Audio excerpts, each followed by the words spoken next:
What is the most commonly used word in association with the euro? No, it's not failure, though it could be. No, it's stability, isn't it? A decade ago, everybody said, once we've got the euro currency, it will bring us stability.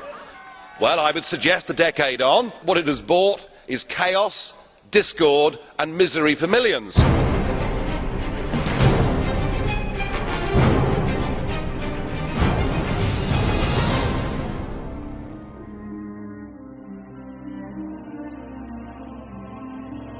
What's happened in the last week marks the beginning of the end. The markets are saying it already. Italian government bonds now yield 1% more than German or French issued government bonds. The markets are saying that economic and monetary union will not last. And I'm not surprised, because it never was an optimal currency zone. One interest rate could never fit all these different countries, and you've never had proper public support. The eurozone has never been tested, but it's about to be. Spain's in economic trouble. Italy, as German economists at the time said, should never have joined the euro. But the situation in Greece, I think, is where we should focus our attention. Thousands of young people out on the streets demonstrating, demanding their government does something. But the Greek government is stuck inside the euro straitjacket. There's nothing they can do. There's nothing a future general election can do in Greece to change anything. And when people have taken away from them the ability through the ballot box to determine their own futures, then I'm afraid that violence becomes the only logical alternative. What you've done with this euro is you have trapped people in an economic prison. You've trapped people in a Volkerkerker from which to get out.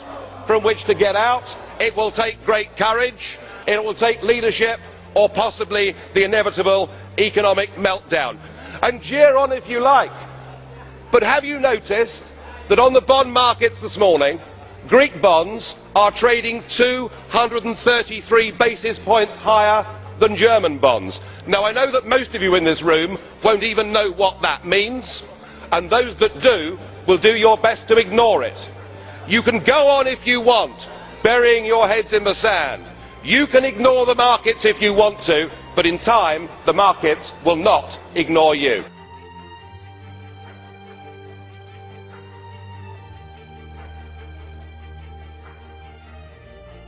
Whilst 60 years ago an iron curtain fell across Europe, today we have the iron fist of the European Commission, and we've seen it with Article 121 and with Greece effectively being turned into a protectorate.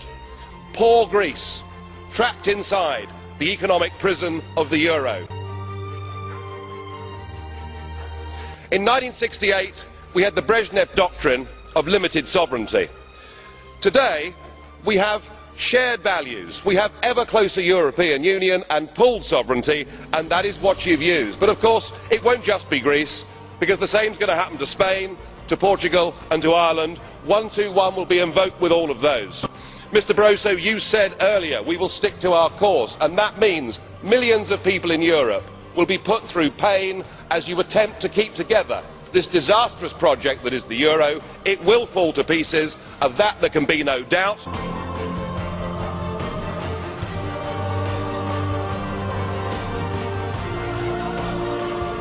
And now we have the situation in Ireland. Now, I know that the stupidity and greed of Irish politicians has a lot to do with this. They should never ever have joined the euro. They suffered with low interest rates, a false boom and a massive bust. But look at your response to them. What they're being told, as their government's collapsing, is that it would be inappropriate for them to have a general election. In fact, Commissioner Wren here said they had to agree their budget first before they'd be allowed to have a general election. Just who the hell do you think you people are?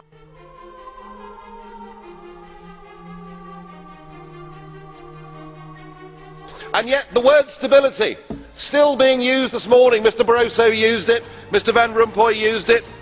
Stability. In fact, we're patting ourselves on the back that the bond auctions in Portugal went well last week, when the reality is it was the European Central Bank actually using taxpayers' money to buy their own debt. Your reassurances that all is well don't work. I mean, who do you think you're kidding, Mr Van Rompuy? Bond yields in Portugal rose to nearly 7% yesterday. The public right across the Union no longer support the currency, and the battle for Spain hasn't even begun. The model itself is failing, and yet what you want is to double the size of the bailout fund. You even want to increase the scope of the bailout fund so that along with the ECB, you too can go on buying yet more of your own debt. You're using the crisis as a massive power grab to take us towards fiscal union. If you succeed, then we should change the name. Get rid of European Union, call it the Debt Union. You are very, very dangerous people indeed. Your obsession with creating this Euro state means that you're happy to destroy democracy. You appear to be happy for millions and millions of people to be unemployed and to be poor. Untold millions must suffer so that your Euro dream can continue. Well, it won't work, because it's Portugal next. With their debt levels of 325% of GDP, they're the next ones on the list, and after that, I suspect it'll be Spain. And the bailout for Spain would be 7 times the size of Ireland, and at that moment, all of the bailout money has gone. There won't be any more. But it's even more serious than economics, because if you rob people of their identity, if you rob them of their democracy, then all they are left with is nationalism and violence. I can only hope and pray that the Euro project is destroyed by the markets before that really happens. Now, what you should be discussing at your summit on Friday is Portugal, because after the bailouts in Greece and Ireland, it's pretty obvious the markets are sending you all a message. Come in, number 3, your time is up. Portuguese bond yields on Monday hit 7.6%. You know that yourself. It was only at 7%, of course, when it got there, that Ireland had to be bailed out. We've also got, in April, a massive rollover of Portuguese debt, another 20 billion that has to be rolled over.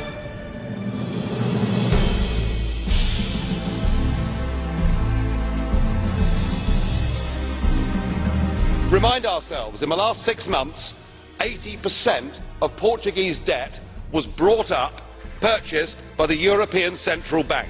We cannot go on as a European Union buying our own debt. If we do, the next debt crisis won't be a country, but it will be a debt crisis of the European Central Bank itself. We've reached a point with this where actually it doesn't matter what any of you say. Nobody believes you. The public don't support you. I hope and pray the markets break you. 2010 will be remembered as the year when the flaws, the deep flaws in the Euro project were exposed, and when the public in Europe woke up to the sheer stupidity of their leaders. And so here we have another summit, another crisis, confidence in the euro ebbing by the week. It's like watching a slow-motion car crash. And now you want a permanent bailout mechanism. But I think the last week's going to prove to be the watershed moment for this entire European project. You see, the only way to stop countries acting in their own national interest is to take that power away from them, to form a Treasury Department there in Frankfurt that has power over tax and power over government spending. And indeed, I've heard some of the EU extremists this afternoon effectively call for that. But you've come back to us today, and now with the approval of Mr Sarkozy and Angela Merkel, you're the head of a new economic government for 500 million people. And you've launched your 10-year plan, your wish list. And I just wonder, have you remembered what happened to the last 10-year plan that was launched in 2000? It was launched in this Parliament to much acclaim. It was a total and utter crippling failure even before the global recession hit. And in fact, all centralised EU plans fail. Just look at the disastrous, ruinous common fisheries policy. And now your beloved euro has failed. It's failed politically at its first major hurdle. You weren't able to come up with a plan at that summit. You can't bail out Greece without the International Monetary Fund coming in to save, at least for the moment, your euro dream. And yet, Mr Van Rompuy, your plan seems to be we're losing, we're failing, let's have more of the same. Let's have more Europe, let's have more failure. But it must be one thing or the other. It's either a full EU state that controls everything, or it is disintegration and back to national control. Well, President Barroso, you're certainly flexing your muscles, using the powers given to you by the Lisbon Treaty, which you pushed through using illegitimate means. You now do everything you can on the world stage and within the EU to acquire all the attributes of statehood. And nowhere could that be more apparent than in your recent proposal for a direct tax to be levied by the European institutions on the peoples of this continent. Of course, in previous times there was a very successful independence movement that campaigned on the slogan of no taxation without representation. And you certainly, sir, are not a representative. We haven't voted for you and we can't remove you. So I think with this direct tax you actually made a mistake. Because what this euro is all about, it's about a political class imposing its will upon the peoples of Europe. Remember, only 2 countries had a referendum on the euro, Denmark and Sweden, and both of them said no. What we have before us here is the new government of Europe. A government that with the Lisbon Treaty now has enormous powers, not just a foreign minister and embassies, not just the ability to sign treaties, but the ability now to use emergency powers to literally take countries over. And yet what we've heard from the European Parliament big group leaders this morning is the demand that you take even more powers and do it even more quickly. And perhaps it's worth reminding ourselves that this treaty that gives this Commission these powers does not have democratic legitimacy in the European Union at all. You ignored referendums, you denied referendums, and you bullied the poor Irish into voting for a second time. Now I'm struck that the common denominator with this Commission is the sheer number of them that were communists or were very close to communism. Mr Barroso himself was a Maoist. Sim Kallas, far from being a student activist, was even a member of the Supreme Soviet. So a top-notch communist we have there. We have at least 10 communists in this Commission, and it must feel like a return to the good old days. There must be a certain nostalgia amongst the communists.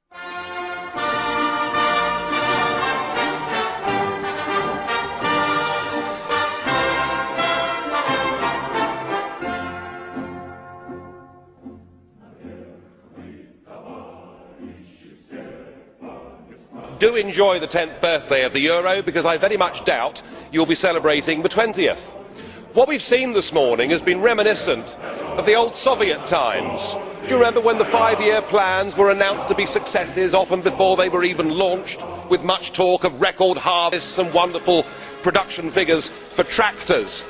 And I suppose, much like those days, we've been treated this morning to a succession of unelected, ageing bureaucrats telling us what a great success the whole thing's been. It's all delusional stuff. Just look around this chamber this morning. Just look at these faces. Look at the fear. Look at the anger. Poor old Barroso here looks like he's seen a ghost. You know, they're beginning to understand that the game is up. And yet in their desperation to preserve their dream, they want to remove any remaining traces of democracy from the system. And it's pretty clear that none of you have learned anything.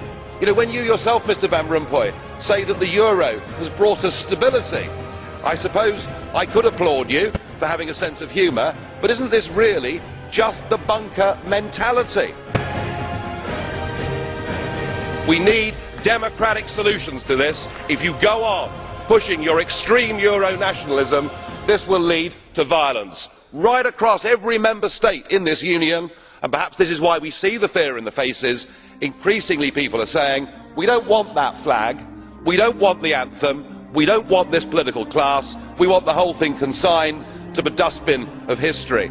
We must put the future of Europe to people in every member state in free and fair referendums.